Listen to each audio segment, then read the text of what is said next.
కాబట్టి ఇవి తెలియక మనుషులు ఏమనుకుంటున్నారంటే, అంటే ముస్లింలకు కూడా ఈ రోజు చాలా మందికి ఈ జిన్నాతులు ఈ టాపిక్ తెలియదు. చాలా మంది నన్ను ఎక్కడైతే పిలుస్తారో చాలా చోట్ల ఈ అంటే ధార్మిక తరగతులు అటువంటి చోట్ల పిలువడి వారికి అవగాహన కల్పించడం కోసము పిలుస్తుంటారు. ఎందుకంటే ఈరోజు మానవ జీవితము ఇట్లా అంటే ప్రతి మనిషి కూడా ఈ జిన్నాతులు శైతాన్ల బారిన పడడం అనేది జరుగుతూ ఉంటుంది.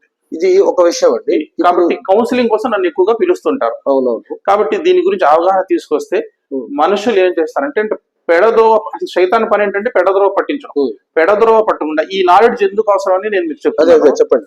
అసలు ఈ నాలెడ్జ్ ఎందుకు అవసరం మనిషి అంటే, మనిషి పెడద్రోవ పట్టకుండా, అపమార్గం పట్టకుండా, మూఢనమ్మకాల వైపు వెళ్లకుండా, ఖురాన్ ఫుర్ఖాన్ అని కూడా అంటారు. అంటే సత్యాన్ని అసత్యాన్ని వేరు చేసి చూపేటటువంటి యథార్థాన్ని ప్రతి విషయంలో కూడా ఖురాన్ గ్రంథం ఏదైతే ఉందో మనిషికి ఇది తప్పు, ఇది పాలు, ఇది నీళ్లు అని విడమర్చి చెప్పే గ్రంథం ఖురాన్ గ్రంథం.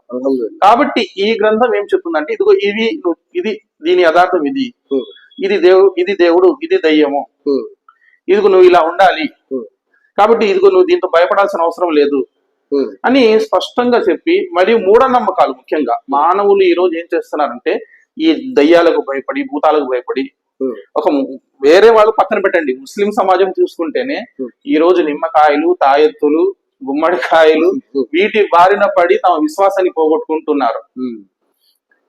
మూఢనమ్మకాలు ఎక్కువగా ఉన్నాయి. ఒకటి ఇప్పుడు ప్రజలకి ఏవైతే మూఢనమ్మకాలు ఉన్నాయో వీటన్నిటికీ కారణం జిన్నులే అంటారా? జిన్నాతులు శైతాన్లు. ఎందుకంటే ఇప్పుడు ఒక మనిషి వెళ్ళి తాయెత్తు ఎందుకు కట్టుకుంటాడు? ఏదో వాళ్ళకి ఏదో ఉంటాడు, తాయెత్తు ఎందుకు కట్టుకుంటాడు? ఏదో గాలి సోకింది, ఏదో వదిలింది, అదిగో అక్కడే ఒక అమ్మాయి చచ్చిపోయింది, అమ్మాయి నాకు కనిపించి భయపడుతుంది.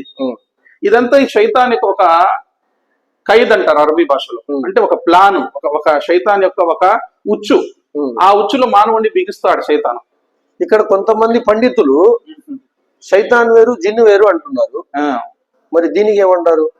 ఖురాన్ గ్రంథంలో అంటే వాళ్ళు అవగాహన లేక చాలా మంది అట్లా చెప్తుంటారు. కొంతమంది ఏమంటారంటే, పెద్ద పెద్ద పండితులు కూడా ఏమంటుంటారంటే, సాధారణంగా ఈ జిన్ ఎవరైతే ఉన్నాడో, శైతాన్ వేరు, జిన్ వేరు.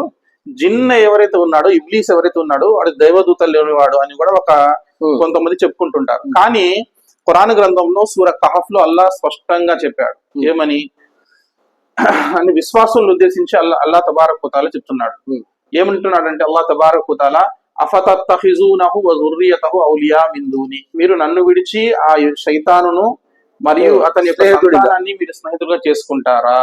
కానీ యథార్థంగా కాన మినల్ జిన్ని అన్నాడు అల్లా తబారక్ వ తఆలా అక్కడ. అంటే ఈ ఇబ్లీస్ ఎవరైతే ఉన్నాడో ఇతను జిన్నాతుల జాతికి చెందినవాడని అల్లా స్పష్టంగా చెప్పేశాడు. చెప్పడం కాదు, ఇక్కడ క్వశ్చన్ అడుగుతున్నాడు.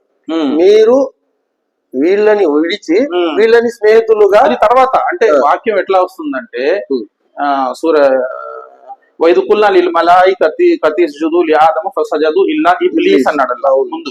ఇబ్లీస్ అని చెప్పిన తర్వాత కాన మినల్ జిన్ని అని తన జాతిని కూడా అల్లా అక్కడ స్పష్టం చేశాడు.